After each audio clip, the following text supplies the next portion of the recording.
Parfois, le progrès porte mal son nom. Le Nec Plus Ultra, en ce moment, aux États-Unis, en termes d'architecture, c'est un village expérimental installé dans le désert de Californie. Il résiste au feu, aux tremblements de terre, il est écologique, bref, il a tout pour plaire.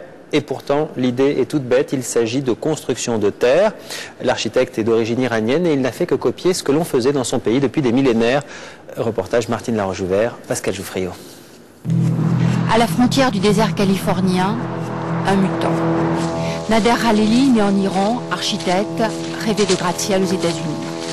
Son ambition réalisée, il poursuit une utopie, créer des maisons écologiques nées de la terre. On a creusé un trou ici d'à peu près 50 cm. Et avec la terre, on a construit cette maison. On pourrait construire une ville entière sans couper un seul arbre. Un monde futur sans les périls de la déforestation et du réchauffement climatique, une illusion pour le moment.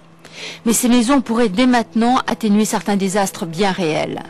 Leurs structures arrondies résistent aux tremblements de terre. La simplicité et le faible coût de leur construction est adapté aux besoins des réfugiés. Ce n'est plus un mirage, les Nations Unies s'y intéressent. Imaginez les réfugiés du Darfour. On peut leur apprendre, avec ce jouet pour modèle, à remplir des sacs avec de la terre. Ils les empilent en rond, l'un après l'autre, et ça devient un dôme.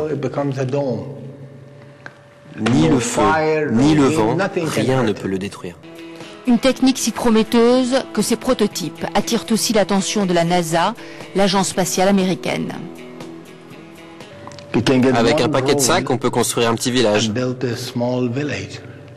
Ou même une petite colonie sur la Lune ou sur Mars. Des maisons construites dans l'espace avec de la poussière de Lune, ce ne sera plus un jour peut-être de la science-fiction.